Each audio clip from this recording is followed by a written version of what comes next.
2 mirrors. Okay. It still says offline. Yes, online. Stream health is you probably live? good. He's live. I'm live. Yes. Okay, so this is kind of cool. Oh, you can even get a like a live sort of live view of what it is recording. I think this is about, I'll give it like maybe 4 seconds behind the actual live, which is not too bad. I mean, considering it is encoding, sending upstream, and then decoding, and then storing it at the same time. So this is cool. What you don't know is that the servers are screaming right now. There's a feedback loop, and No, I mean between all those the picture Yeah. and then the servers. The They never picture in coded- picture, They yeah. never coded for that, and the servers are screaming in a feedback loop. You just can't hear 'em. It doesn't know it's recursion. You're just calling a subroutine. Just turns out to be itself, right? And there's no termination. Okay, so cool. I have used 2.1 terabytes of my Google Drive already. What But in since the I don't world? pay for that, it's okay. Okay, it's about a minute or two behind. Sorry? Oh, you're timing, how far behind the audio is, or the video. Yeah, It's close enough. minute. A minute. Yeah. A minute behind? Okay, well, it's not too bad. Well, the main purpose I do the live streaming is so I don't have to remember to upload everything, so now Which just if in you're, case. if you're not here, you wouldn't know otherwise. Anyway, so. Save file, yes. Okay, there we go. So I did work on a test Firebase a little bit more, and I read about it a whole lot more. So I can only implement some of the stuff that I have read. So there will be a little bit of work related to Firebase today. So we'll go ahead and start with, let's replace all. In fact, let's remove the old one, just so that it is consistent. Right? And download it again. No, I don't have to download again. The zip file is already overriding the old one. It's just that the folder has some of the old files. So I'm going to start from scratch here. All right. So let's go back to here and then do another import because it is brand new. So there we go. We re-import. And I also wrote some new notes too related to this.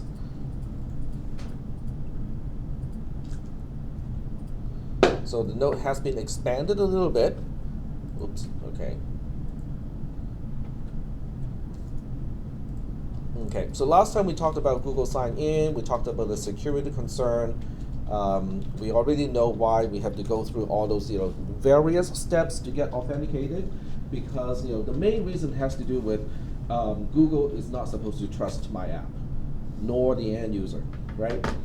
And cannot trust the end user nor me nor the app, and as a result, we have to pass the tokens around and have the Google activity itself to actually do all the work to contact Google API, get the sign in, and then only return the token and also the authorized information back to me as the app.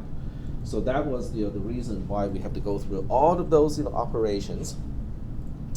So I added this section here, back to the database, and also database basic design.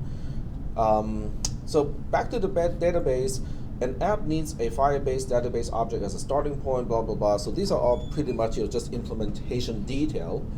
The most of the work is not done by the Firebase database object. Most of the work is done by a database reference object. So database reference object is kind of the same thing as a working directory when you're dealing with a command line interface. It is represented where you are in the entire file hierarchy. And then you can specify operations elsewhere in the node system by specifying the path to wherever you want to address. But your immediate set value has to do with where you are in the hierarchy. So we're still doing okay so far with those concepts. Okay, so every time you want to say, okay, what is the main concept of a Firebase database? Just remember, just look at any file manager. It doesn't really matter which one. And for the best effect, it is good to have it as a compact list.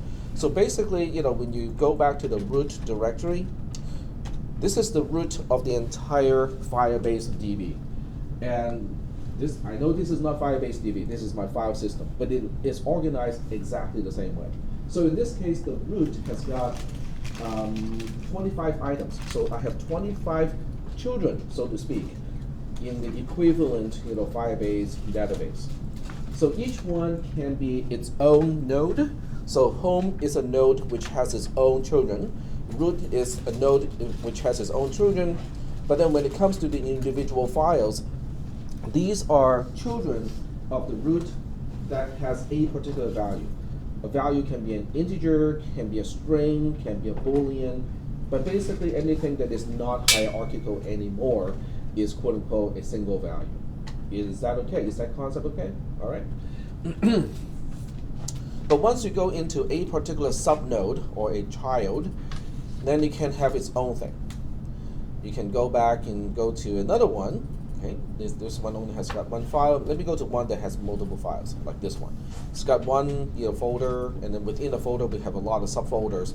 So you can set it up the same way in Firebase database, with a limitation of 35 levels. In other words, you can basically use the slash 32 times. It's still a limitation, okay? And the recommendation is do not make it that way. Do not make it deep. Make it shallow and breadth-wise. The reason that is the case is because when you try to retrieve a child node, it will retrieve all the children, all the grandchildren, and so on. So if you go too deep, okay, when you try to retrieve something, you're going to retrieve a lot of things. Or if you say, hey, notify me if one of the items inside this node is changed, you're going to be notified all day long because you have like 20 gazillion things under that tree because it's a deep tree. So you don't want to go for a deep tree, you want to go for a shallow tree, okay, to improve efficiency. That's actually quoted from the Firebase documentation. Okay, all right. Okay, so getting back to here, this is just an example. So if I want to set up my Firebase DB to have users as one of the top level children, and then have T-Orion as one of the subnode of users, that's how you specify a path inside Firebase DB, which is the same thing as how you specify a file path when you deal with a file system. Except in Windows you use backslash instead of forward slash. Minor change. To write to a Firebase database is accomplished by using the set value method of a database reference object. I'll show you the actual code later on. I actually got it working. And also there's an APK file that you can play with if you want to install it into a virtual machine, whatnot, either way it's fine. There are several variants of the set value method, but all of those return immediately. In other words, set value will immediately return and basically saying, yes, I got the process started, okay, but but I may or may not be done yet. So in order to continue execution or continue on something that depends on set value actually completing, what you need to do is to somehow get to the onComplete method, okay? And there are several ways to do it. You can pass a onComplete listener object to set value. That's one of the methods. So that way, by specifying what you want to do with the onComplete method of that particular object, you can specify the code and say, okay, when the set value thing is done, we can continue and do something else, okay? You can also use the version of set value that does not take on a onComplete listener object as a parameter, but then it will return a task object. A task object is doing about the same thing. It is just giving you a different way of getting to a onComplete object. The only difference between a task versus passing an onComplete listener is the task is already running, and you can use other things related to tasks to schedule things. There's one particular one that is also interesting. There's one particular one that will hook up the onComplete listener to an activity. So you pass a reference to an activity and also a reference to a on-complete listener object. So that way when something is done, it is the main/UI thread that will be handling the on-complete call, which means, at that time, it'll be ready to update something on the screen. So there are different ways to set this up, but every single way is basically saying that, it will return immediately, set value returns immediately, but if you need to know when it is actually done, you have to implement a on-complete listener object in order to do that. You don't have to, but then you never really know whether the set value thing was successful or not, or when it is done.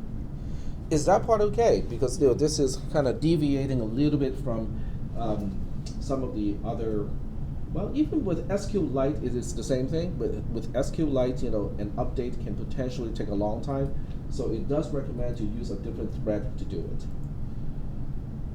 Do we have any questions about this part? So this is for changing something in the database. What about reading? There's no get operation. There's no get value method with the database reference class. So the only way you can actually get the value of a particular thing in the database is to specify a value event listener. Now there are several ways to set up a value event listener.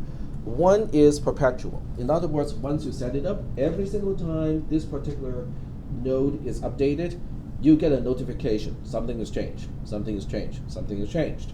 There's another one that set up a one-shot deal, which is great for I just need to know right now, what is the value of this thing.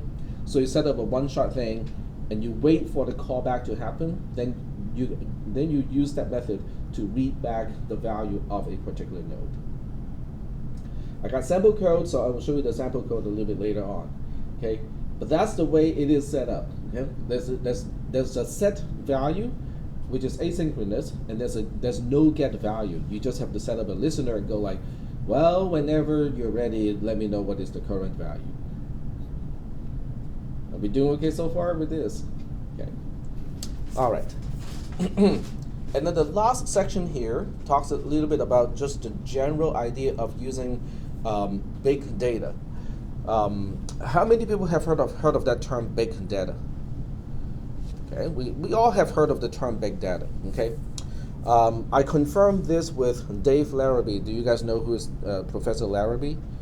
He teaches the Access class, the Microsoft Access class, and for many years he has been saying, well, I'm teaching something that is ancient, archaic, and should go away sometime soon. Okay, and that really is the case because a relational database is on its way out. We talked about this a little bit in the previous class of how it cannot handle large data sets.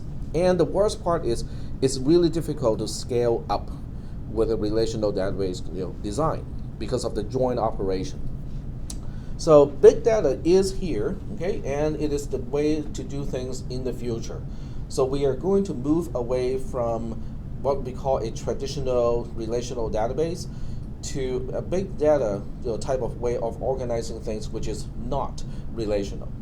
So in here, I just kind of talked about why that is the case, because a lot of design principles are opposite. Okay, in the good old days. Okay, let me go back to here.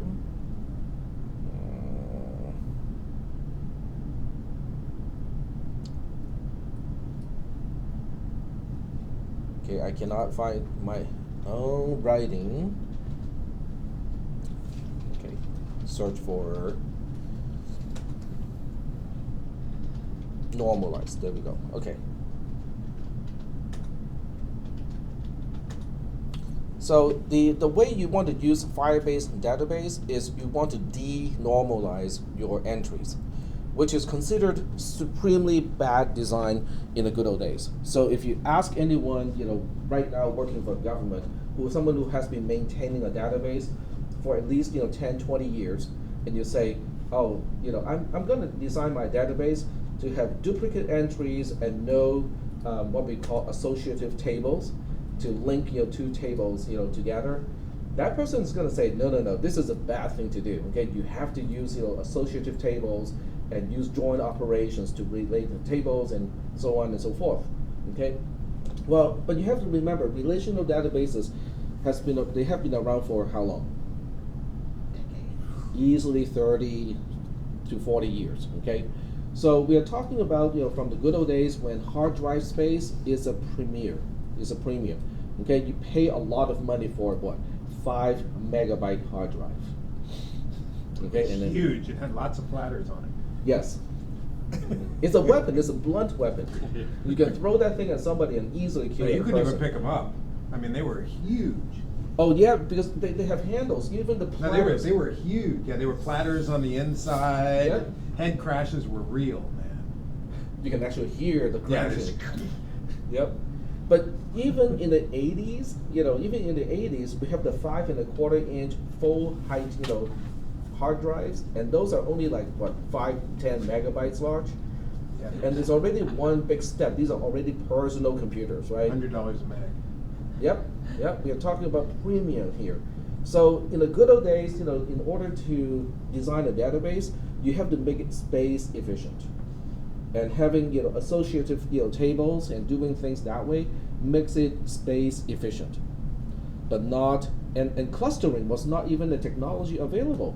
How do you network a whole bunch of computers so they can operate kind of in a coordinated way? You don't. Okay, you cannot. The humans operating them. Exactly. You have one person, who's got to swing around and type, on different computers. That's the only way to coordinate multiple computers. Okay, because if viruses cannot spread using a network, that means the network is way too slow to do anything practical. Okay, because in those days, the same era, we have those 5.25-inch floppy disks where they are actually floppy. Okay, you can actually flop that thing around. Okay. And that's the only way to transmit, viruses and nasty software. Well, that was after the 8-inch floppies, which was after the cassettes. Yes, but the 8-inch never made it to the IBM PCs. No, it didn't. Yeah, the IBM PCs started off with the 5.25-inch single-sided, single-density floppy disks. Like the M size. Yep. And in the Apple days, we have drives where you have to kind of pop the disk out. So you can still buy double-sided floppy disks, but you have to do the actual reverse and put it back in because the drive itself only has one head on one side. So in order to make it double-sided, you, the human, has to do the actual mechanical part of turning it around. So that's the good old days. Flipping the floppy. Sorry? Flipping the floppy. Flipping the floppy, it was real. You have to do it, with a lot of video games. They come in a double-sided floppy disk, and you have to be flipping around a lot. So, but we have come a long way from that. Okay, so these days storage is dirt cheap. Okay, you go to Fry's, and how much do you pay? Sorry? Few cents per gig. If you have to pay for it. Exactly, if you have to pay for it. Google offers free storage for how many gigs again? 15 you get. Yeah, 15 you get free And then for if free. you get an offer, like you buy a phone or something, they sometimes give you like 100 gigs for like 2 years. Exactly. So storage is dirt cheap, time is expensive. And we want to be able to use clustering technology so that we can basically be doing as much as possible in parallel when you're trying to go through a large database. So the old technology of requiring a join operation in a database creates a bottleneck. Okay, you cannot make that process faster easily using multiple computers. But using the without a join operation, things can be done really fast because you can just say, hey, you're responsible for the first half of this index, and I'm responsible for the second half of this index. So we can now speed it up 2x. So you can really just say that if I have n computers, we can speed it up by n times. Now that's scalability. And with a big data type of design, it is scalable. So this section only talks about the basic design and how do we get around the problems of not having a relational model. And so, it's just, talking about, stuff of, why do we do things previously using relational database and why we have to change the way we do things now, because the relative price of resources have changed. All right, so that's enough stuff, from my notes. Now we get to the actual program. So we'll go ahead and get started with the source code. It's not going to run, on the screen today because, I have the APK, so I can install the APK into the virtual machine and get it to run. But it won't run here because, it's not, it doesn't have the same key store that I have on the development machine at home, so it's not going to be the same, or I can re-import a new key that probably will work. That would work. You just gotta swap out the key. I have to swap out the key and then re-register with Firebase and say that, here's another key signature that will work with this, Firebase DB, so that will work too. Okay, so getting back to this program, it looks almost exactly the same as before with one change or a few changes. When you go to the layout of the activity, I just added, not too many things. So let's see. So I added, I added a button called increment and also a text view which reflects a single number. That's all I added to the activity layout. So when you look at the code, it has got an implement call now. It has gotten a few things to deal with the database. So when the database is created after we sign in, it is creating a database by calling Firebase database.getInstance. This is how you get an object of the class Firebase database. And I'm getting the reference to getCounter. So getCounter is from the root, the first level of children of the entire database. So mref, which is a database reference object, is now at that point. Okay, so whatever I do at this point is being done to counter.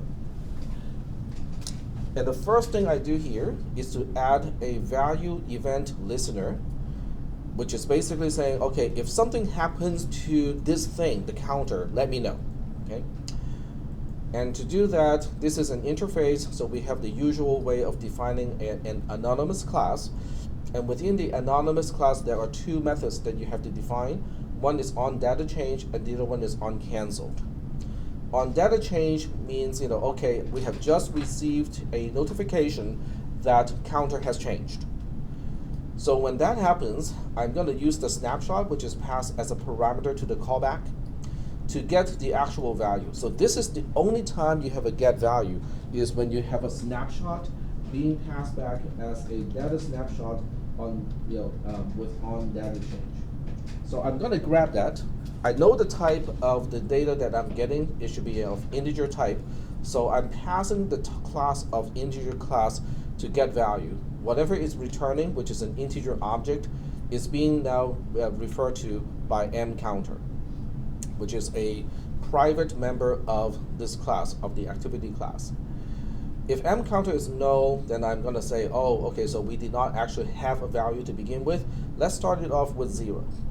If it does return, otherwise, it will just pass through the conditional statement, and then the next line is to update my text view on screen to reflect the actual counter number. So this is the initialization, and every time I click the button of increment, it's going to call the subroutine called increment. And the increment subroutine is all the way up here. Increment is right here. So the first thing I do with increment is actually to do the increment, but this is done locally. And then the next thing I do is to set value, use set value with the database reference object. And with this one, I also have to set up a completion listener and specify what do I want to do with the upon completion. Now, I commented out this code here. In other words, originally, I also have code here to basically say, oh, it was successful, now it's time to update whatever is on the screen. But it is not really necessary because my listener is still working. The listener doesn't really just say, oh, somebody else has changed the value, you might want to know about it. So even if the source of the change is myself within this particular app, it will still notify me of, hey, the value of this thing has just changed. Yes, I initiated the operation. Doesn't matter. You still get notified of a change that is initiated by yourself earlier. But since I have that already, this is redundant. I don't need this anymore. Is that part okay? Does everybody understand why I can comment out this code to update the text view and it still ends up getting updated? Is that okay? All right, cool. Okay, so the next thing we'll do is we'll try to go ahead and make this work. So the first thing is to see if I can build it here. So we'll try to make project just to make sure that this is buildable from this particular environment. And then we have to export the SHA1 fingerprint again because the signature that I have here is different from the signature that is already registered with Firebase. Yep. Is just curious, why did you use the same M counter in the increment as you did in, because you reassign it inside of your handler on data change? Right. Are you toying with the same object on purpose? Because this is responding to a button click. So that's gonna, but when you set the value, that's gonna cause the handler to run, which is gonna modify M counter. You mean this line here? That's the increment. Now, when you trigger when you set the value, Mm-hmm. then the other handler you installed in the Firebase authentication with Google, Yeah. And down here, you mean this thing here? yeah, he's gonna reassign it. Is that right? Yes. But that's okay. It's not a problem. Okay. Because, well, in fact, this will update, even, okay, so let's say we have this app installed on, 10 different mobile devices, okay? And we're all clicking that, increment button. So you could miss one. If you clicked a couple of times, Mm-hmm. increment, you'd send all the messages around. Yeah. Right? Then one of them comes back in and resets the counter back down 3 clicks. That's correct. And then you click it again. I Yep. guess So the way to lock it out is, until you get the completion, you lock out the button, you gray out the button. You can do that. But the thing is, the interesting thing is, if I'm running the app and I'm not doing a single thing, and you keep clicking the button, I will still see the number going up, because I'm still getting notified of the change to the counter. Okay. All right. So we'll go ahead and see if I can, get this to work. So let me go back to the website, and I think Chrome works better with Google products, not surprisingly. That's why I'm going to use it. No Internet Explorer here. This is Linux. In fact, in Linux, even if you want to, Wine doesn't work very well with Internet Explorer. Yeah. I can get League of Legends to work, but I cannot get Internet Explorer to work. I think it has to do with how many people want to run League of Legends as opposed to how many people want to run Internet Explorer. Nobody put in any actual effort to try to get it to work. It's like, why do I want to get it to work? Okay, so we'll go to the console. Okay, so we go to just firebase.google.com. We get to the landing page, and we go sign in. And I know this time I need to use Dr. Tag 2017 Spring. Oh. There we go. Okay, never store any password because this forces me to remember the password. It's not for security concern, it's just for convenience, because otherwise I will forget the passwords. Okay, so we can go to the console and then go to test FB, go to authentication, and what I need to do is to add another signature to Google Sign In. Oh, I need to use the gearbox to do that, I forgot. So we go to project settings and we add another key to the client key. So right here, this may be a problem because can I add one more key? Yep, I can add fingerprints. Okay, good, so that we can do that. So add fingerprint, and of course I cannot remember the actual command to do it. I think I can find out how to do that. So let's go to, this is the folder where it's located. So grab key tool. There we go. History is very useful. Okay. So we just say key tool, or we can just reclaim that particular one. How do you recall a particular history based on this number? I know it's not the percent. Bang 1555. Bang 1555. Pound? Bang. Bang. 1555. Okay. So it will rerun the same thing. The left number is the number in the history. So you actually had like 100 and some more commands between those two entries. Yep. 100 commands ago. Okay. Why is the exclamation point called bang? Because sharp was taken. Okay, so here's my SHA-1, It comes out of Unix though. Control Shift Some C late to night control. They had to come up with the name. Sorry? Said it was some late night and they had to come up with something. Alright, so we're gonna add it here. Paste, save. There we go. Cool. Okay. And then we go back to test DB, and we'll go ahead and run this inside the virtual machine and see if it works. So we'll use this.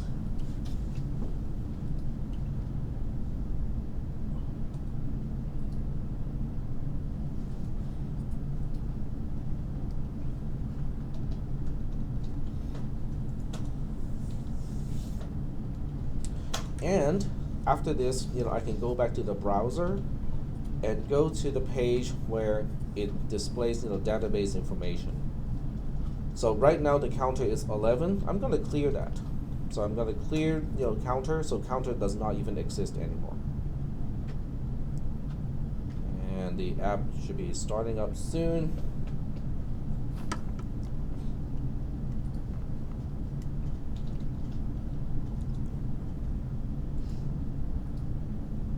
Uh-oh. It just rebooted. The virtual machine, just died and rebooted. So we might have a problem with the virtual machine itself. Might need to reinstall it. One more try.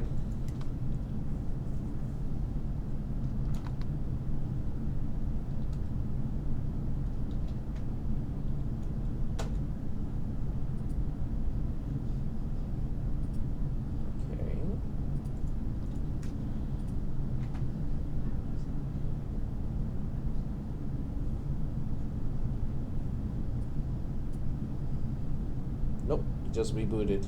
Okay, the virtual machine died. I think there's some problem with the virtual machine itself, so it's time to go to AVD Manager, probably get rid of it, and then just do it from scratch. Yep, no question. So we just go ahead and delete this virtual machine, create a new one. Access 5. Next. Okay. And every single one wants to download.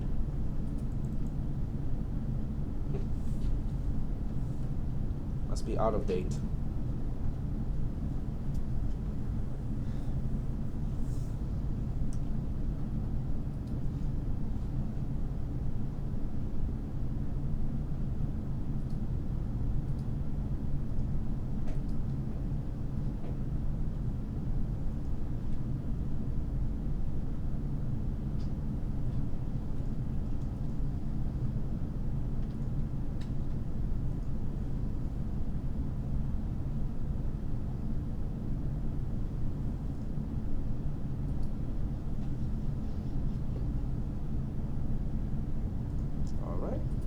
Done. And go to next. We want to use software rendering, so that it doesn't complain about the other stuff that it usually would complain. Go to the advanced setting. Emulated front back camera. Network speed is full. Okay, the amount of RAM, virtual machine heap, internal storage. Okay, so I think they're all good. Click finish. Okay, now we can see if this starts.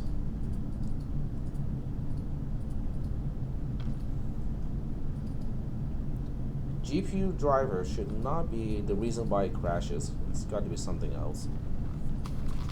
Okay.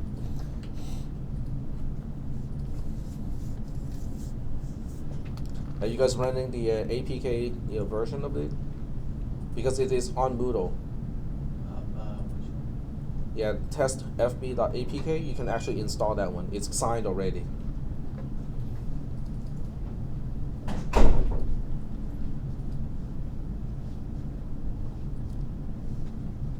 Alright, so this is from scratch. That's good.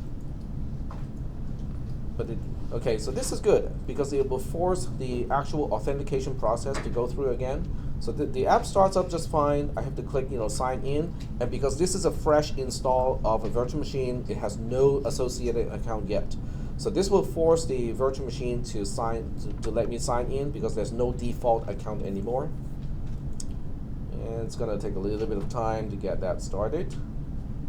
There we go.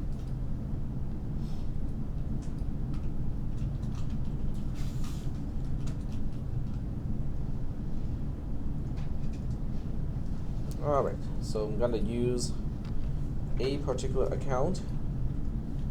I'm gonna use my AU. Oh, let's try another.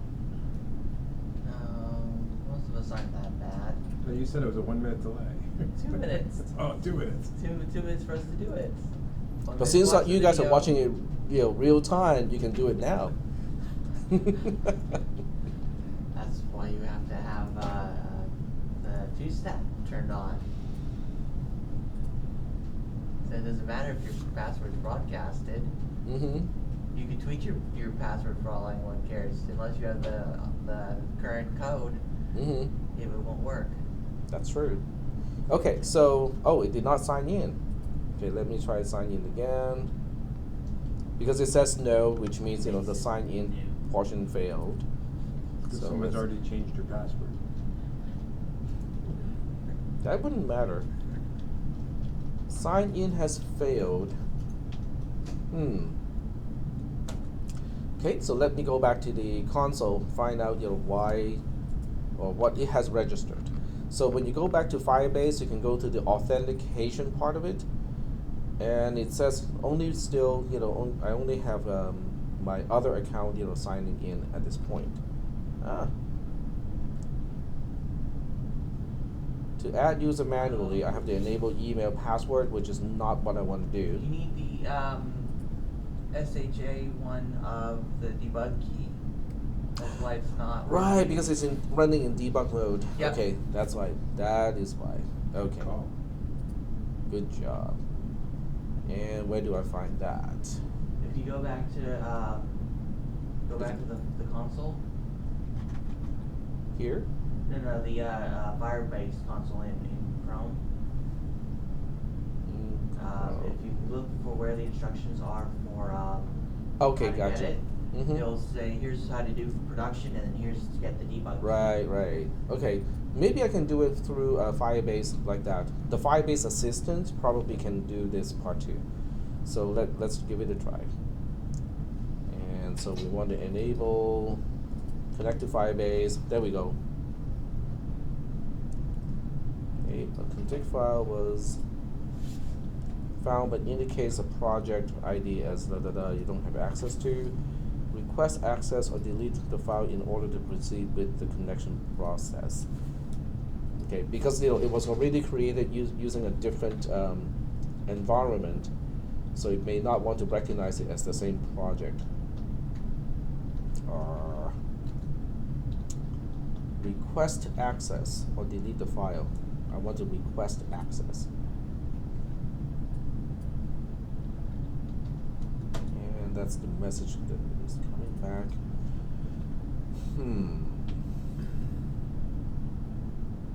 Dependency set up correctly because I got all the modules already here. I just have to delete that file, I guess. Okay, there we go. Okay, where's the location? test FB app. Move the file. Okay. Try it one more time. There we go. Okay, so create new project or choose an existing Firebase or Google project. So we're gonna choose. Okay, it's using the wrong sign in here. Okay, so we have to sign that out first.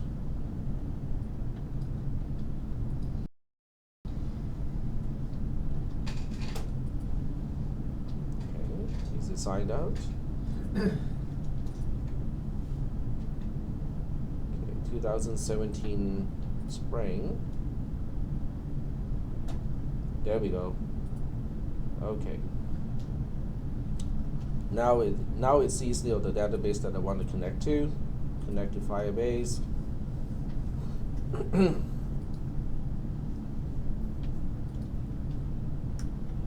the rest of the operation created and locally connected locally to the mobile app. Good. Okay, so we got that.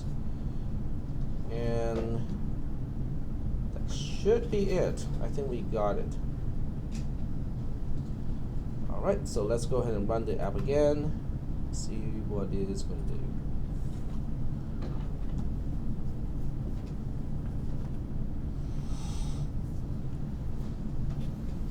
Alright, sign in.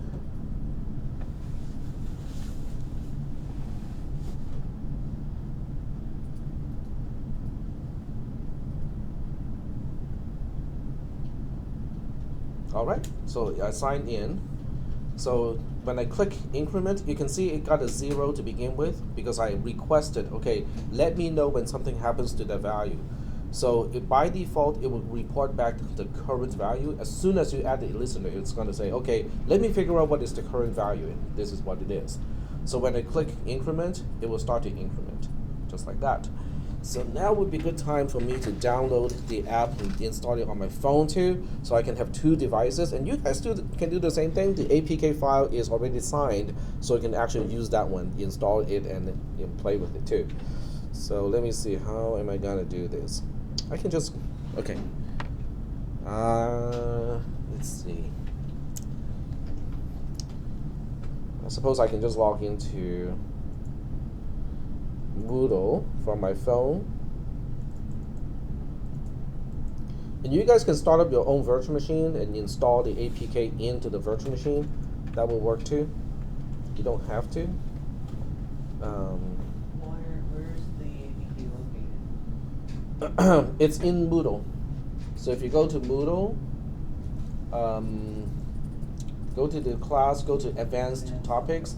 It's the last link. Testfb.apk is the APK file. And I promise it won't, host your phone. It's basically the same program that is being run right now, but with a different signature. But that other signature has already been registered, so that should work.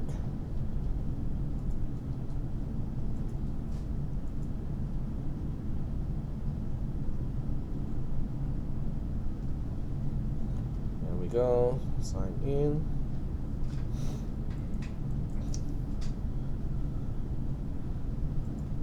The web interface of Moodle is actually very easy to use on a mobile device. And I heard the same thing cannot be said about Canvas. Canvas has its own app, but the web interface is not mobile friendly. Okay, so we just go all the way down to advanced topics and click testfb.apk. It's going to download it.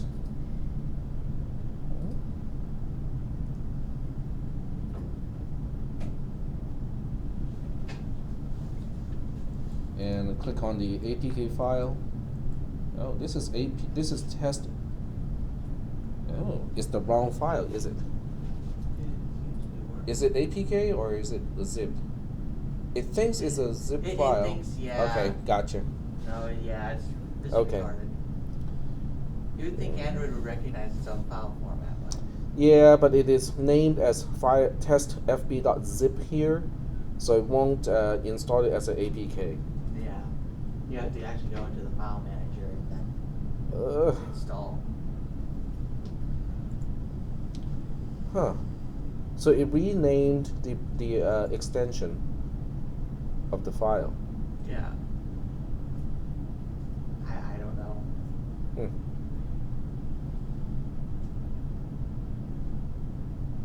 Probably when you actually click on it or something, if it probes it or something and figures out that it's an APK and not a zip. Oh, I can rename it. So I can rename it back to just APK. There we go. Now I can click it. It still doesn't want to install it. I have the file name as testfb. I just downloaded it and it's working just fine. Oh, okay. So are you incrementing? Yeah. Okay, so let me switch back to the virtual machine. So go ahead and click it. There you go. So you can see, how, it is all connected to the same database, and I'm listening to the value change of that particular item. So anytime, that item is changed, I get a notification, and any installation that's running will get the same notification too. So that's kind of the cool thing of, one of the cool things of Firebase database. Is that okay or not? It's pretty sweet. It is very, it's interesting. It's very interesting. So when you go back to Firebase, the console, and you go to, if I refresh this, I can start to see, other people. I can see my other self, which is this one, and also, see Darren here, because he also successfully installed it. The user ID, this is the unique UID that is guaranteed to be unique across all the providers. So from here on, if I want to create any room or any private area for a particular user, I can use that as the key of a node, so that, and then I can set up the security rules so that only someone with an auth.uid matching the name of the key can get in. That's something that we took a look at last time. Okay. So are there any questions about this part? No questions? So this is a new way of doing, database. It's really different from, the traditional way of connecting to a MySQL database and, set up the queries and whatnot. This one has the ability to notify you of something has changed, so you can do something about it. So theoretically, if someone had like testfb admin with an extra button that said reset, and then present the appropriate permissions, they could reset it and then it would. Yeah, I can always reset it from here. Okay, so I can just delete the entire entry, and on the phone and also on my virtual machine, it went back to 0 because it would become null, and then the code in the app itself would say, oh, if it becomes null, let's make it a 0 again. Now, could you, from the database, enter in The database would not see that because none of our programs has updated it yet. So if you click the increment once, then it will start to have it. and then you could go in manually and say 106. Yeah. Yeah, I can go in manually and just change this to 60, and then your phone should update to 60 now. And also, if you do this with a okay, I can actually do it here. So just take a look at this. This is really kind of cool, because you can actually click increment and you can see the web page updating first, and then this updates second, which makes sense, right? Okay. Do you see the order? It's a very slight delay. It always updates to the web page first, which makes sense. Oh, 2 or 3 seconds, yeah. Right, Very because quick. the update is updated to the web interface first. The web interface gets to it first, and then has to send a notification back to the app. So the app is actually has a really Well, it has to slight send a lag. notification back to the page too, and the page has to Ajax it in or something. seems Correct. like So I mean, I saw you did it. If you watch carefully, the virtual machine can beat the web page. But it really happened on the server before it happened Yes. on the device. Yep. Or the web page. Correct. And then it seems to do database, the origin device, and then all the other ones. Is what it seems like it's doing. Mm-hmm. Yep. So this is really cool, and also, you know, I have not even started to use the rules yet. Okay, so when you go to the rules, I said, let's play with the rules. you can play with the rules. You know, I can just, you know, turn off, you know, write operations, then everything is gonna fail. If you turn this into false. Now the cool part is when you specify the rules, these are just JavaScript expressions. So if you know JavaScript, you can basically use any JavaScript expression here to basically say, is right true or false, okay? Now if you turn off all the rules, it simply means there's no access. You're not allowing read or write permission. You're not allowing, you're not disallowing, okay? But traverse is by default true, okay? So what does it mean by traversing is always true? So let me go back to data here. And I go to ABC, and let's add a new one. Okay, so we'll add another name. Let's call that users. Okay. And under users, you know, I'm going to use the authentication part. Okay, maybe too late to do that. So copy UID, go back to database. Yep, too late. That's okay. You know, we can always do it like this. Users. And then under users, it has its own node, okay? So the first node has this particular name as a user, and we'll just add, you know, one present has a value of true. Okay, there we go, okay? So when you press the enter key, that's when the database is actually updated. Now, the rules that we have up to this point specifies that everything is read and writable. Okay, which is probably not a very good idea. So what you want to do is to basically specify a sub-rule. In this case, the sub-rule applies only to counter. Okay, so in counter, you want to specify its own rules. Okay. And then you can specify within these rules, dot read is auth not equal to null, and there's a comma. Keep forgetting to use the comma because, and then dot, the indentation is off, usually indicating that I forgot about something. Right is auth not equal to null either. There we go. Am I missing any additional commas? Because I know I need one here. Then I can take this out. Okay, there we go. Take out the rules applied to at the root level. There we go. And use a simulator to test it. Authenticated, yes.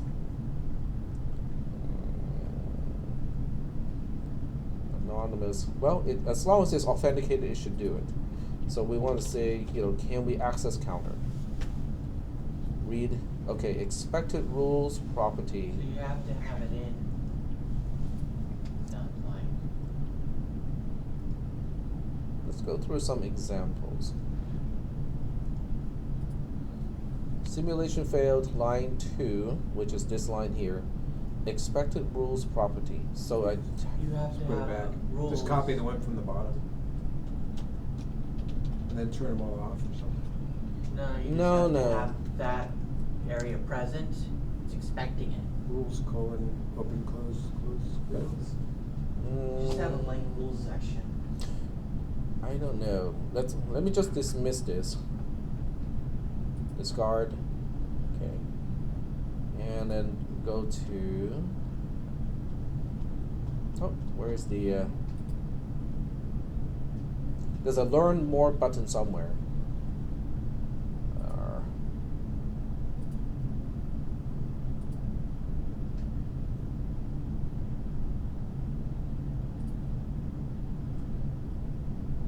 Okay, we specifically want to look at rules.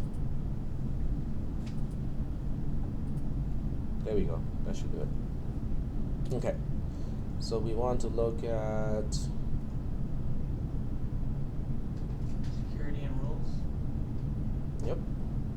bottom of what's being displayed. Uh-huh. Understanding rules. There we go.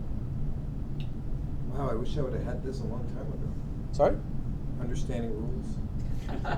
Well, we actually read it a long time ago.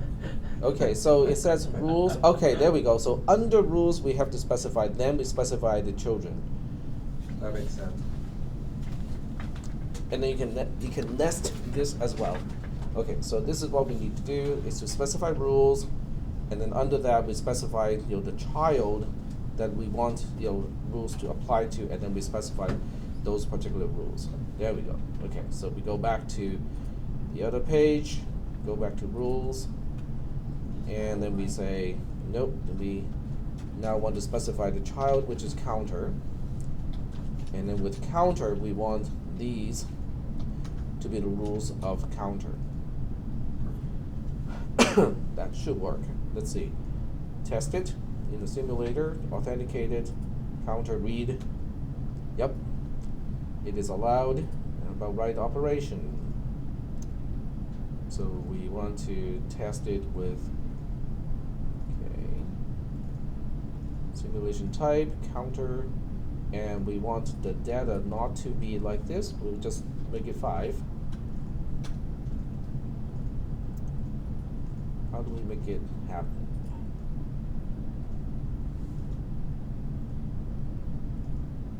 No, enter key doesn't do it. There's a run button at the bottom. Oh, okay. Just have to scroll down. Yep, so write is allowed too. So we should, the app should continue to work in this case once I publish the rules.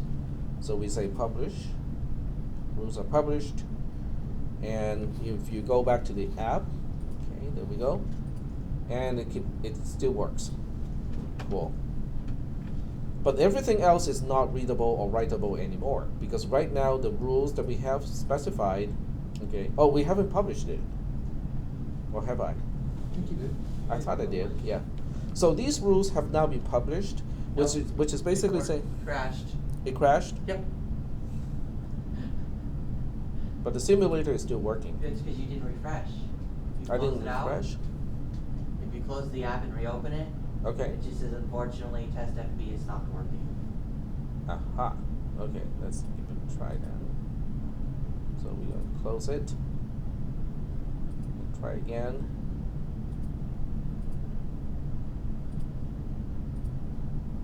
Turn on the monitor. Go to error only. Okay, sign in first.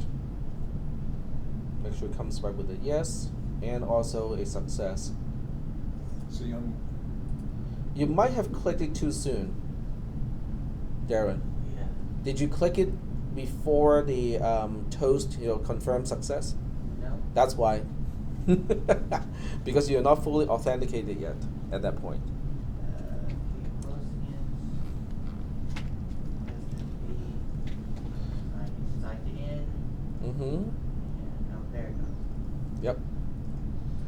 So the key is, right now, counter is the only part that is exposed. When you look at data, we have A, B, C, D, E, F. That is not exposed anymore. That part is traversable, but it's not read-writable.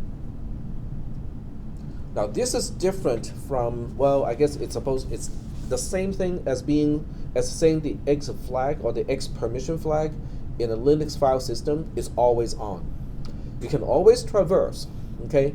But you can traverse all the way down, but whether you can access, read, or write something, that's the RW flag of a file or folder. I'm not sure how many of you know what is the execute permission related to a directory in Linux. list files. Whether you can list the files. You can access, you can basically, Perform operations on the directory itself, I believe. you can traverse, okay? I would call it traverse, but you cannot list what is in the folder. But you can go through the folder. You can go Yes. through the folder, exactly. Because of the read property. Yep, in order to list what is in the folder, you need the read permission to turn on to see what files are in the folder. But if you remember, because you have been there before and you know that file xyz.txt is in that folder, you can still get to it as long as the file itself has a read permission turned on. Okay, so this is basically saying, everything has the execute permission turned on, which means you can always traverse to any place you want within a tree. But once you get to a particular node, can you do something about that node depends on the read-write permission of that node.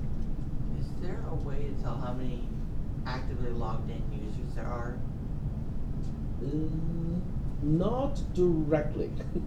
I read that part about Firebase DB too. So they have recommended ways to check, who has signed in to a particular Firebase project in this case.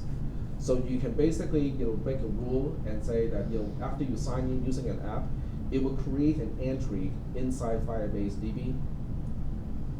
And, if it is, and you can specify a timeout mechanism, or you can use a timestamp mechanism to basically look at, okay, so let's check the list of all the sign-in tokens and check the timestamp of those sign-in tokens.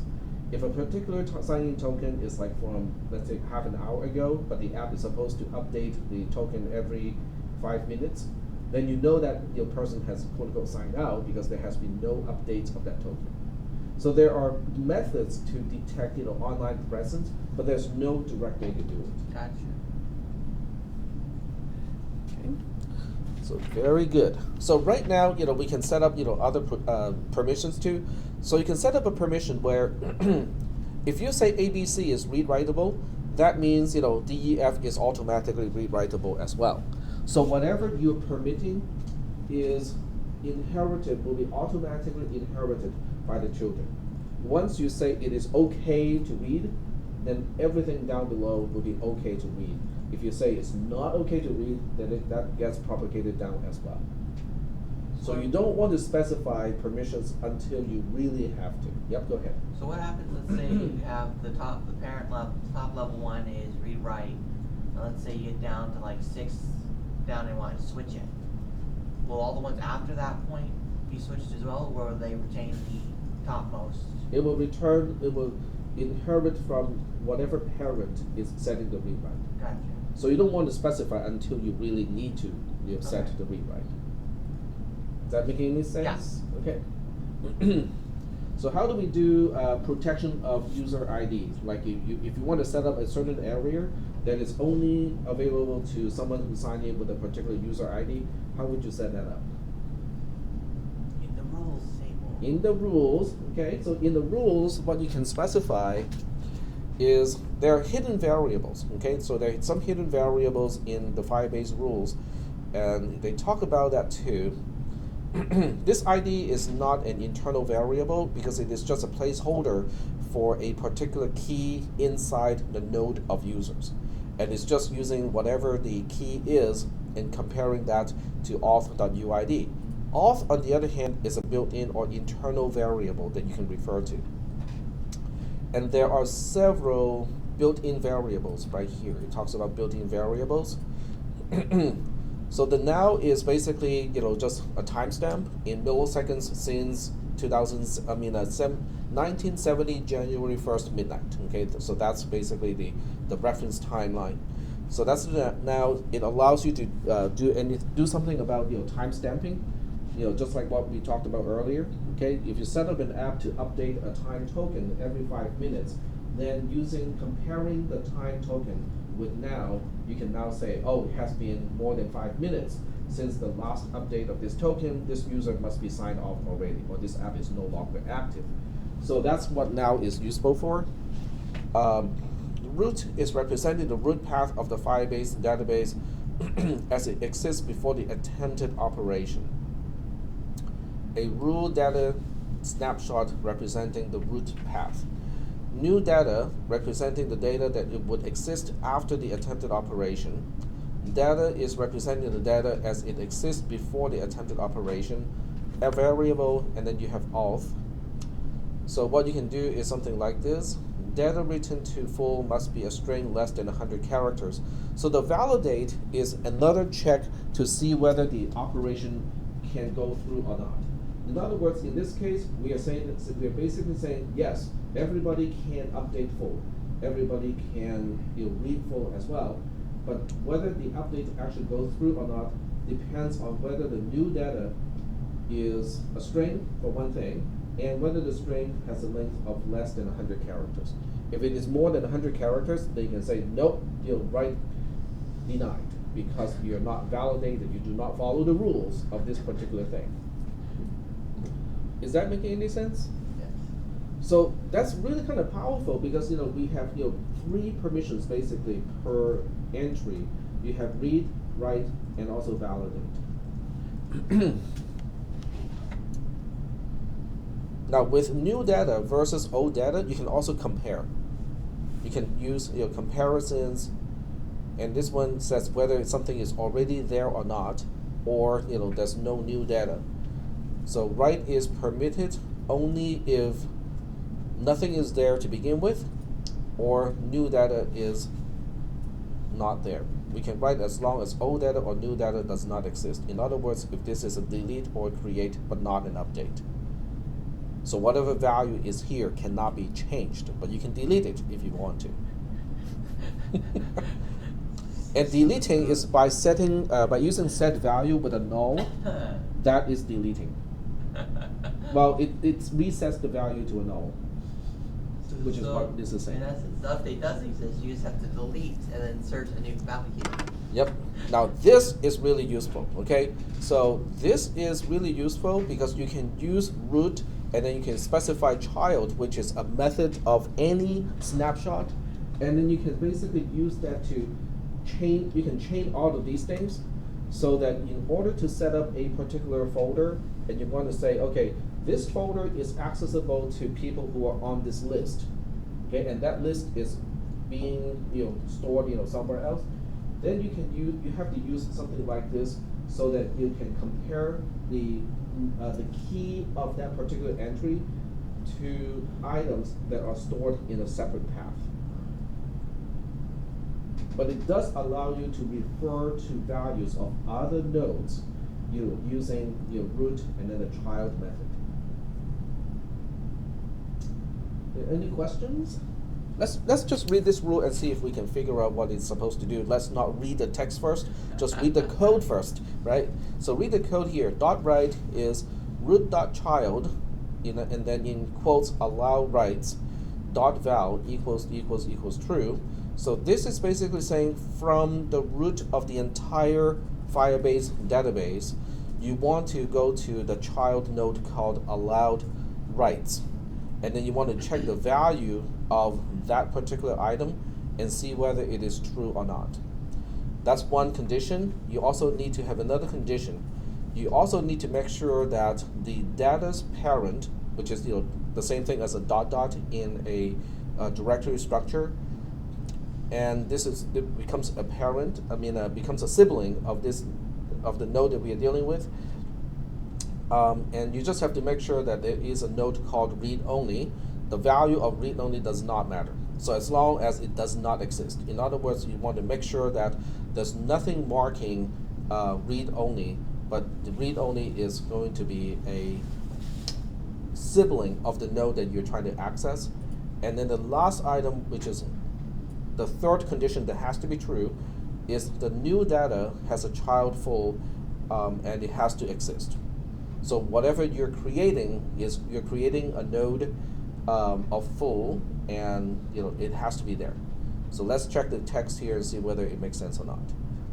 Check this example, which allows write operation as long as quote unquote the value of allow writes from root. Okay, you can see the initial slash here. That means we're starting from the root position.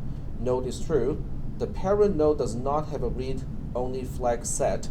Okay, so that's the second one, and the read only flag is a sibling of the node that we are currently dealing with, and there's a child name full in the newly written data. So exactly what I just said, I think. So there's other entries in the child data, in the new data too, right? Yep. Foo, bar. Right. So in this case, what it is saying is, okay, so we have slash, okay, which is the entire data. So under slash, we want to have allow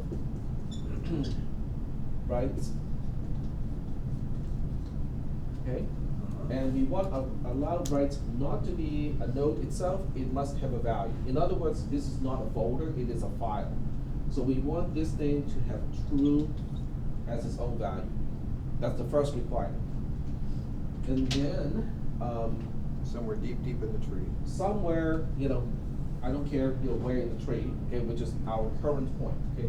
So our current point, this is our current reference, so to speak. So we want, okay, so the current point that we have needs to have a sibling called read only. This is me, okay? This is the node that I'm dealing with, okay?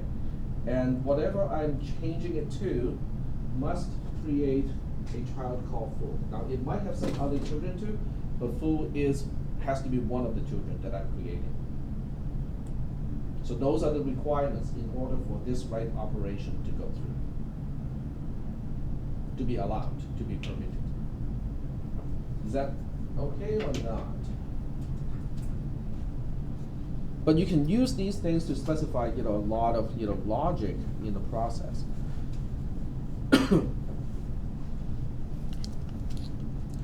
So now the question is, how flexible is it? Okay, in other words, what can root do? Because root is obviously an object, okay? Because this is using JavaScript syntax, which means, root is just an object, and the type of root, okay, we read that part a little bit earlier, okay? So the type of root is rule data snapshot. So when you open it in the new tab, it should give you a list of the supported methods. Val is the primitive value, which can be a string, a number, a boolean, or null from this particular point, okay? A snapshot of this particular point. Child, name is pretty, self-explanatory. You can refer to child, you can refer to parent. When you refer to child, you have to supply the name of the child, which is a subfolder, the same thing as a subfolder, a file in this folder, I should say, a file in this folder. Parent is the parent folder, you're going back up one step up. Has child, which basically means you specify the child path. So in this case, it's not a particular name.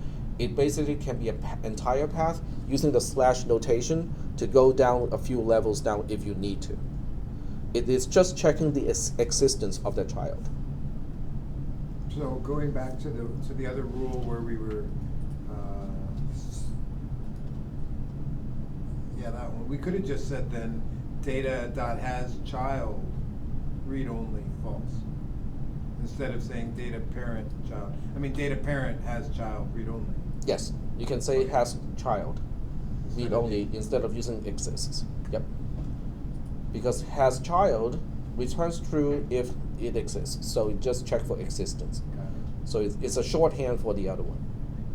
You can also check, has children, where children is an array. Exists, whether something does exist or not, or whether the current point exists. Get priority. This one I have not really investigated, how to set the priority of data. Is a number, is string, is boolean. You can check the type of the value of a particular node. And then when you get to strings, you can get, the length. You specify contains, begins with, ends with, replace. You can, I really doubt whether it can deal with regular expression. Probably not. To lowercase, to uppercase, matches. Oh, here's regular expression. Cool. And then we have operators. This is concatenation, or you can just add. Oh, this is or concatenation, so it depends on the type of the things you're dealing with. Negate or subtract, multiplication, divide, modulus, equals. And this is the strict equality check. This is the strict not equality check. Conjunction, disjunction, negation, logical negation. Greater than, less than, greater than or equal to, less than or equal to ternary operator. And those are the things that are supported in a particular rule. That is giving you a lot of flexibility. Okay, so how do you implement group permissions? It has no group permissions built into it, so how would you use these things to specify group permissions? put their groups, create a group and then ID, and then throw the user IDs inside of it and ask it if it has it, A child of that name. of that UID. Yep. Inside that group. Yep, so if I show you an example, we can do it like this. So we'll just use a mouse pad here. So what you do is, this is the root, okay? So from the root, you have one item called groups, and then from the groups items, you can have individual groups. Let's say group 1, and then inside group 1, you can then list the members of group 1, okay? So just to make it more realistic, what we'll do is I'm going back to the tab that actually has all the user IDs. So we go back to authentication and go here and then copy this UID and then go back to my text editor, which is here. Okay, so we have this thing as a key, and then whatever value associated with it doesn't really matter because I just need to check whether it is there or not. Is that okay? So we'll go ahead and add, let's say, another member of this group 1, and we'll pick another, oh, this is in Chrome, so we'll pick my account here. Okay, so we'll copy UID, go back to my thing here, and say this is true as well. Now obviously the permission of this group should be readable only to most end users, and should be only be writable if you log in as a administrator. If you want to lock down everything, you can simply say write is false. Then you can always, as the administrator or the owner of the Firebase database, you are basically root, okay, the root user. So even if it is marked as false or no writing, you can always do it through the console. So if you really want to lock down stuff, just make it false, okay, and then use the console to kind of change the settings. Okay. And even this, or you can also, if you need to have it from the app, have like one group with only the one user. That's called God mode or admin. Yep. But that's always dangerous. So you can always lock it down and just say nobody can write to it, and only you can get to it through the console. So if you want to lock down stuff, that's one way to do it. Okay, so now that we have the groups set up, you can now have another item from the root level, and let's just call this group data. Okay, so within the group data, you want to organize the group data is as this is the group data of group 1 again, and it has some various items. So the question is, with these various items that is belonging to only group 1, how do you use the auth.uid to look this up and check whether it is one of the users or not? How do you set up that particular rule? Okay. So let's just say we are dealing with .read. Okay, doesn't matter whether it's .read or .write, it is still the same thing. So what is going to be the expression that can deal with this? In other words, for group 1, I need to look up the permissions of, I need to look up the membership of group 1, which is one of many groups inside groups. Okay, so let's do this. Okay, so I'm just going to throw out the concepts that are going to be useful. Okay, so root is going to be useful. Has child seems to be useful, right? Okay, with has child, you have to specify a path to the child, and let me just double check on that one. There, API rules, right?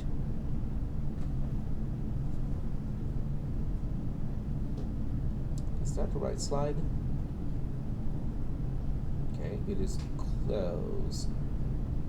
That's not exactly where we.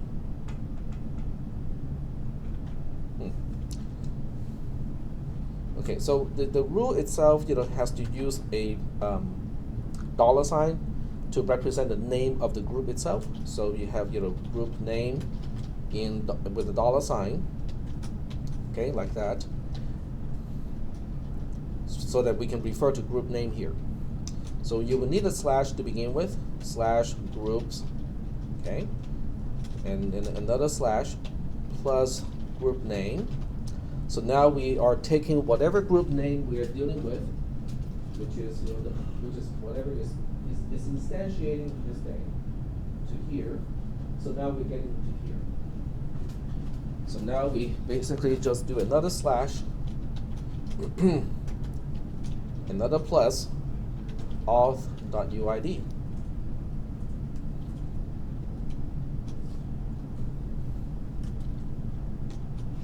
I think that should do it.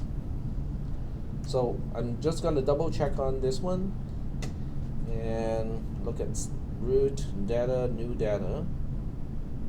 And we want to look up what we can do with a snapshot. We can do child, we can do parent, has child, where we specify a child path, a relative path to the location of a potential child. So when we look at this rule here, we have to get rid of the first slash because it's relative. Since we're already starting with root itself, we can get rid of that initial slash. So this is under groups, under whatever group name I'm dealing with, because remember, we are pretty much at this point here, okay, which is a child of group 1. So group name is going to be replaced by group 1 if this is where I'm at located. This is where I'm at right now. So then we'll get me down to here, and then auth UID would be the actual UID, which would be one of these things or something that looks about like that. So I just need to know the existence of this thing. The actual value does not even matter. So this is how you can check group membership when you're inside a folder or inside a node that is supposed to be read or write only to group members. It's really powerful. I mean, this is like a really short expression to get it done. Are there any questions about this particular query? I mean, this particular rule? How does the group name change? Is it passed in? Or, It's passed in because when we specify, okay, so the entire rule is going to be like this. So we have the initial thing like this, and then we specify rules, right? Is it a dot rules or just rules? Dot rules. Dot rules, okay. So then we specify, okay, so what are we specifying the root rules or whatnot, right? So we're not going to specify the root rules. We will basically say not specify any permissions, and then inside groups, we have to allow read access. Oh, so it's the first. It's at the. Right. It's taking on the child. Yeah, so under groups, we want to allow read permission as long as somebody has signed in, because otherwise this cannot traverse back to there. So we'll have a problem. So under groups, we want dot read to be auth not being null, okay, which means somebody is already authenticated. And that will set up, the dot read permission of everything under groups. So group 1 under groups will also be read only to, everybody else. Now, if you want to lock it down and say that I'm the only person who can change group membership through the console, you can always say write is false. So this way, nobody can accidentally change group membership. Okay, you just completely locked it down. It can only be changed through the console. Is that okay? Okay, so now we have group data. So group data is another child of this whole thing. And whatever we have specified up to here goes in there. So this thing, just copy and paste. And then we have to fix the indentation. Like so. There we go. So that kind of goes along for any group name. It just assumes the name of the child. Yes. Okay. And then it carries it forward like a grep expression or something, and so we have it in the expression. Makes sense. I got it. Yeah. So so this applies to any direct child of group data would instantiate the variable $group name. Sweet. And then you can use the key in the expression and use it in whatever you need to use. So in this case, I'm using group name, $group name as a part of the path to go back to the node that expresses group membership. But it's actually surprisingly simple, which I think is really cool, really cool. Any questions about this part? Questions? And you can attach additional requirements to, like, timestamps and, is it on a ban list? Okay, you can specify a ban list of certain users. You can just blacklist, certain people, and just say if this UID exists along this path, read-write access is false, right? Okay. Auth equals false. Yep. If So the name contains an S. Yep. Well, unpick that. You can use regular expression. Yes, if the username includes anything of the following, do not As the permit. the random character of the day. Yep. And that way tech support's like, why can't you log in? Well, he's sitting there You're drinking picking his a coffee. you're picking it out of a random position and a random character of the day. Yeah, that would be a nightmare. It's funny, it always picks characters from my boss's name. But this is really powerful because you are actually writing code to specify the rules. So it's not static at all. It's not like, in file permissions in Linux, you set up the read, write, execute permission of the files and also the folders, and you have to do it very carefully. You set up the group membership, but when everything is done, said and done, it's all static, okay?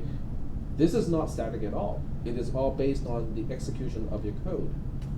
So let's say I have a game building. Let's say if a user is inactive for, let's say, 120 days, would I put it in the rules there, or how would I go about, so if I want to delete it after 120 days? Right. If you want an action to do something to the database, then you need to specify functions in a Firebase. Okay. Because these are they do not change anything. It is only returning either a true or a false Gotcha. So you to specify somewhere else permission. within. Right. So you Where cannot would change you- any. Sorry. Where would you go about doing that? Where would you actually To put delete that? an account? Yeah. Okay, so what you need to do in that case is to go to, okay, let me go back to the, So it has validate, along with validate, would it have an update to go, because you had the read, write, and validate. right, So if you had another trigger down there, you could write the timestamp, like a validate. yes, you can use timestamp as a part of validate.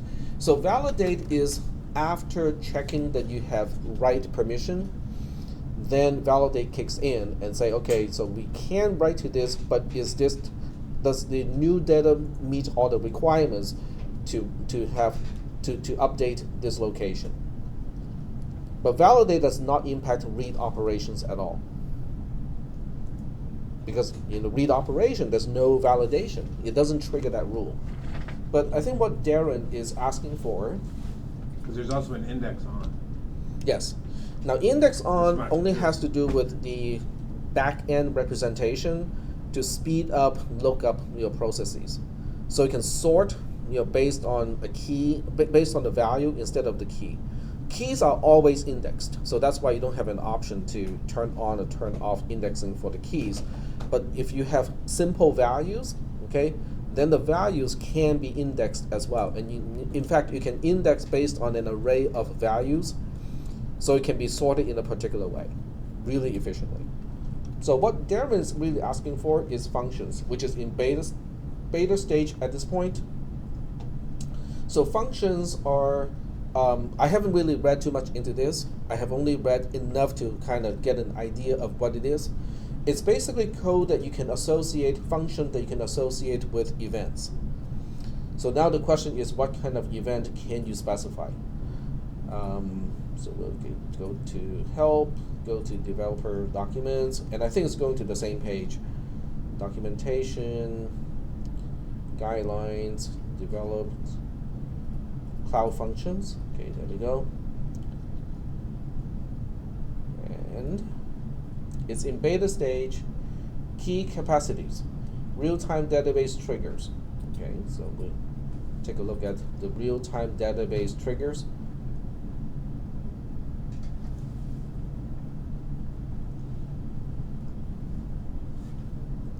Okay, trigger a database function.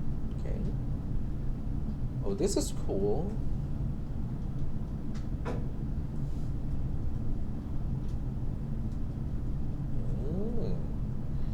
Paths with wild cards can match multiple events from a single write.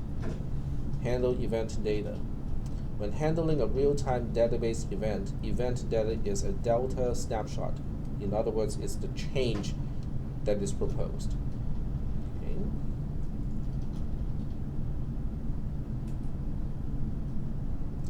Listens for new messages added to messages, push ID / original, and create an uppercase version of that in the other node, which is parallel or a sibling of the original node.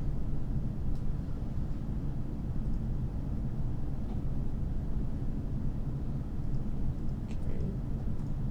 So this is the event.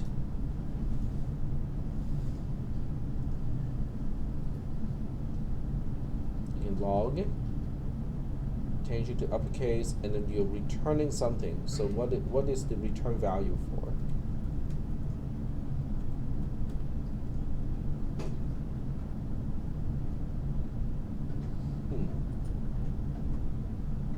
But that's basically what you're looking for, Darren, is to use cloud functions. Yeah. I'm not sure whether you can use. a timestamp. I think once you've gone through this function, you can take the user ID and scribble a timestamp. Yep. But the question is, can you trigger something to execute on a periodic basis? Can you set up a cron job, basically? Yeah. Or what is equivalent to a cron job? What can you monitor and what can serve as triggers? That becomes the next question. Trigger a database function. You create a new cloud function for real-time database events using functions.database. To control your cloud function, when your cloud function should trigger, call ref path. This method directs your cloud function to handle writes at a certain path within your database. So a write operation can do a trigger. So let's take a look at functions.database and find out what it can do. Delta snapshot ref builder. Register a function that triggers on file-based write events. Okay, so that's the first one, which we saw already. And that's the only one. Unfortunately, that's the only thing you can do. So I suppose you can set up something else to constantly write to a certain location, like every 5 minutes. You have a web server that is going to write to a certain location within your Firebase database to trigger this thing to execute. And then within the code of this thing, I don't know how flexible it can be, but since it's JavaScript, I'm supposing you can use loops and all kinds of other things. So you can basically loop through all the entries under a particular node and then retrieve the timestamp of the last login time and then see whether that thing can be deleted or not. Okay. But whether delete is one of the operations that you can specify is yet another question. Okay, because we don't know. At this point, I have not looked into it. What you can actually do with this. At the very least, we can't directly do the delete. Mm-hmm. They can at least email the admin or a member of the admin team with a list of, hey, here's the ones that need to be deleted. Yep. Yep, because this is all related to the database. You can do a ref. It returns a ref builder, okay, and a ref builder can specify an onWrite, which returns a cloud function containing non-null. A handler. Okay, so now we have to look into the cloud function. The cloud function type for all non-HTTPS triggers should be exported from the JavaScript file to define the cloud function.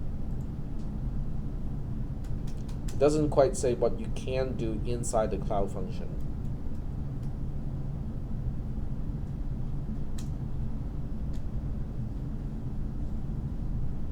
And then in the guides, in the example that it has, okay,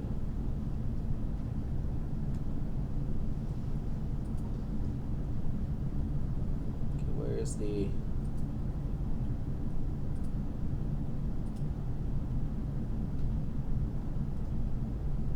yeah, so it looks like the only trigger it supports right now is based on write operations to a particular node. You can basically watch.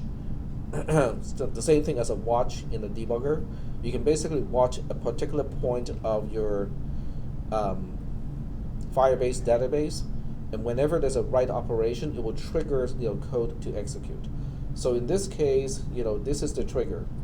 Whenever something happens to messages, in this path, and I'm thinking this push ID is replaceable. It is a placeholder.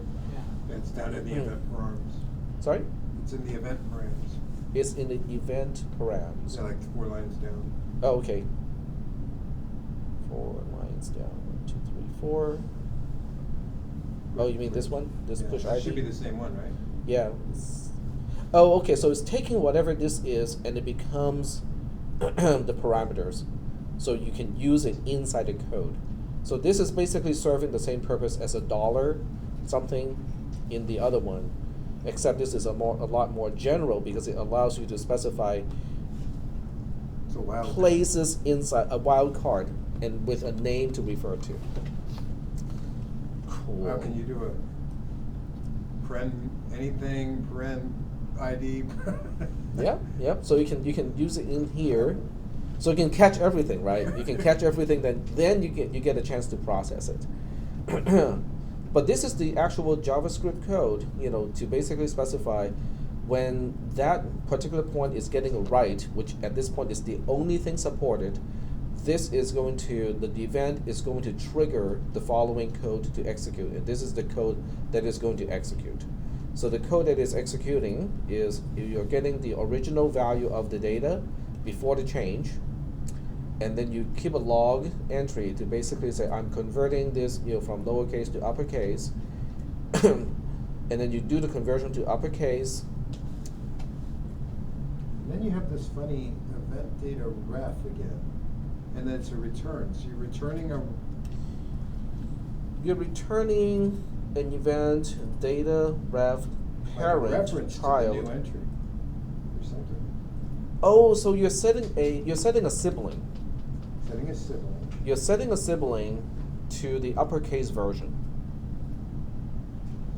And now you brought in the lowercase version. Yep. Or whatever case version, and now Right. you set back a reference to the new uppercase version. Got it. Yep. And event, it doesn't say event data is a delta snapshot. So what is event? But that's what they wrote. Okay, so event data has data returned for the event. The nature of the data depends on the event type. Delta snapshot. So it seems like there are other event types like authentication. Somebody just signed in, okay, that triggers something. Messages, object metadata for storage events. So these are the possible We triggers. went the Delta snapshot, right? Yeah, we came from a Delta snapshot. And that has the value data in it or something. And the Delta snapshot has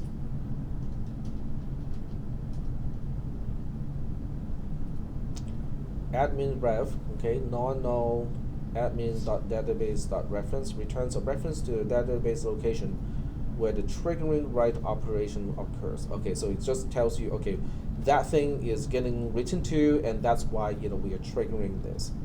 Current gets the current Delta snapshot after the triggering write operation has occurred. The key last part of the path of the location, previous, get the previous state of the Delta snapshot before the trigger write operation. Ref is a reference to the database location where the triggering write occurred, but isn't that the same thing as admin ref? Yeah, except that it's readable only. Well, if it is the same, they shouldn't be It says they're similar, but what isn't that full read and write access? instead of end user access. So when you use admin ref, then you can actually do anything you want. Yeah, you have access. But if you use ref, then you are still assuming the identity of the authenticated user, so the permission will be limited based on the permission rules that we have just talked about earlier. Somebody's thought this out. Well, it's still in beta stage. Remember, it's still in beta stage. Changed, child. Okay, so those are fairly primitive stuff. Exists. Okay. Export val returns any type. Exports the entire content of this Delta snapshot as a JavaScript object. Okay. For each action returns Boolean, enumerates the Delta snapshot of the children There you item. go, that's the function you want. For each one where the timestamp is too old, delete. Can you? But the question is, can you delete? I haven't seen delete Well, as a you method wrote yet. back that other value, remember? It was, you wrote back something, you deleted it. You wrote null in it, or You we mean did it here? earlier, I thought. Well, if there's a right. if But the you- but the you but the can't- rollback is only rolling back the current change. I don't think it is rolling back to the earlier versions.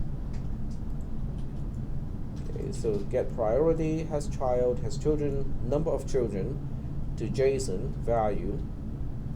Doesn't seem like you have the ability to delete anything. So let me check. Delete.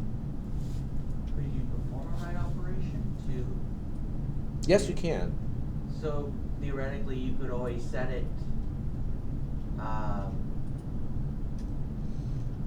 to a date. Because you can set. Okay. So it depends on what the child is returning. So it looks like whatever the child is returning is going to determine what you can do.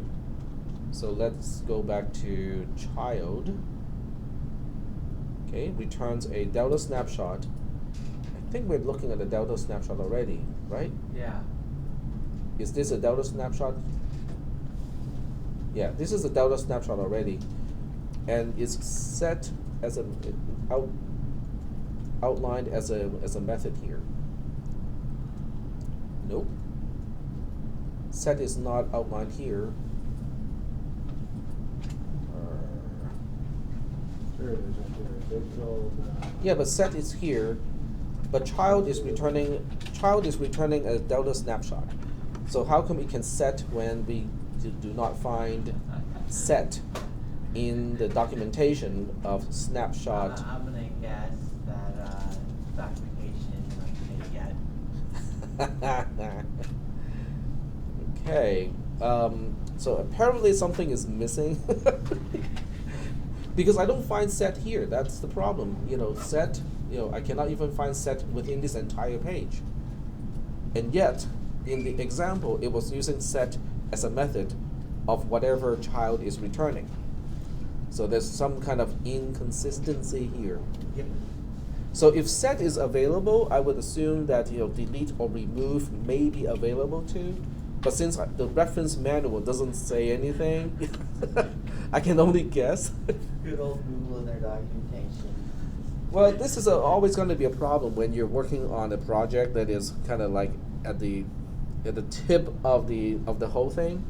So by the time you have the documentation published, it's already way outdated. You would think a company the size of Google could have their things. Because the developers are not the ones writing or maintaining the documentation. Typically, you have technical writers to really do the documentation. Most companies do not have the software engineers doing the documentation that is This looks like it's fairly published. automated though, right? Hmm? This looks like it's fairly automated. Yes. Yeah. So that means So whoever's that means someone writing didn't document their set function.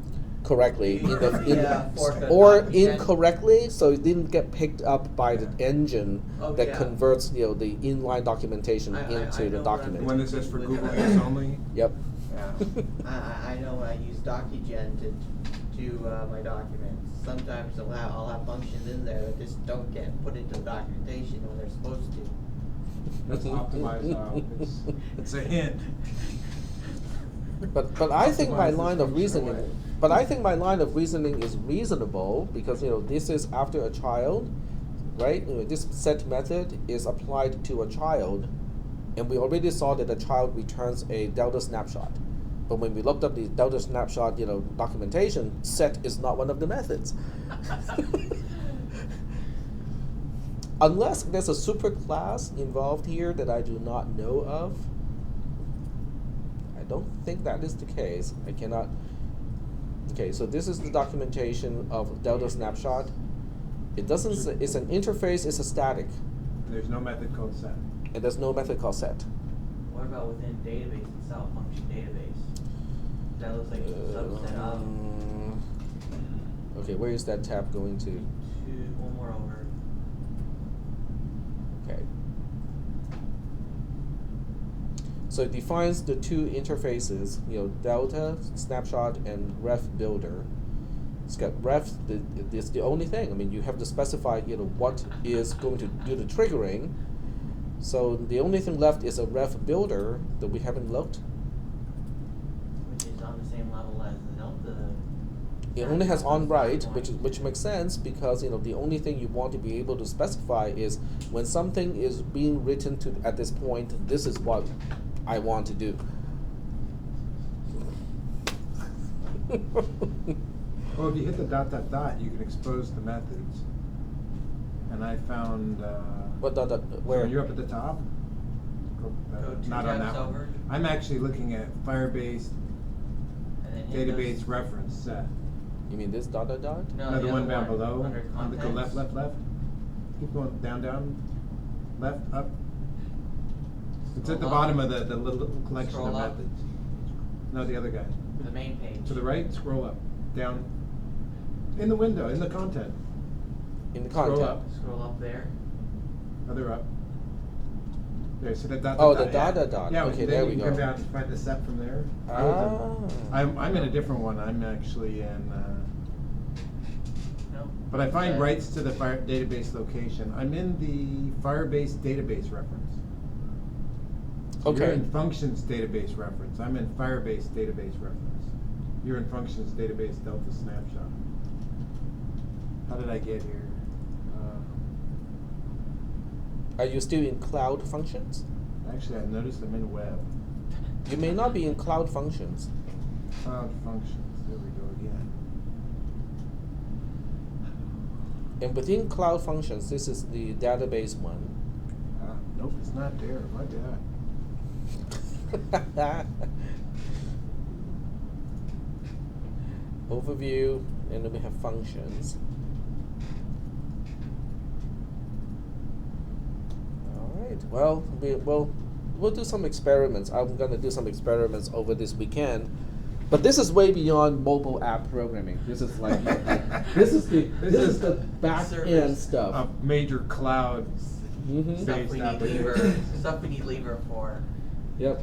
And I even if you think- do it, it starts off at 0, and then one day you look at it. And Yep. This week you spent $100. You're giving your app away. Wait, no, you can't. Yep.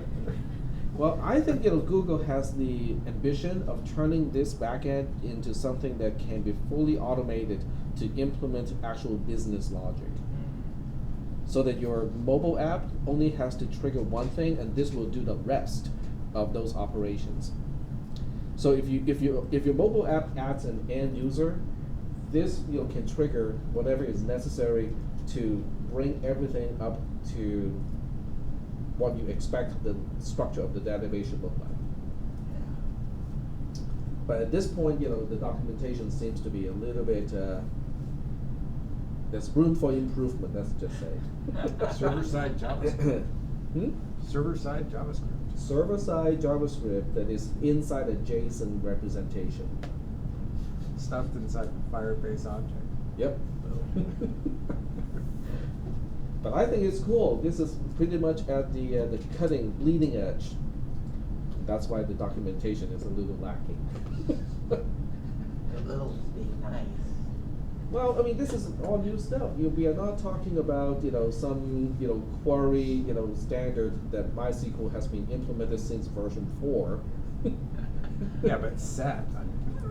Sets, yes. That was, sounds like it was It probably be- one of, it it was might be probably straight- one of the first real functions, before read. Yes. That's true. That means nobody at Google actually read this stuff. You would think for certain things they'd have a template of, okay, this project includes these things. Let's just pull in this set of documentation and start from there. That's Yep. what I would do. I'd have a hierarchy of documentation, so that way I can just say, okay, here's the new project. Let me pull in this set and this stuff. You know, you probably went over this before, but inside of Android Studio, you can go over, hit the search button and type import samples. Yeah. Yep. Okay, yeah. I Mhm. found a lot of good code in there. Yep.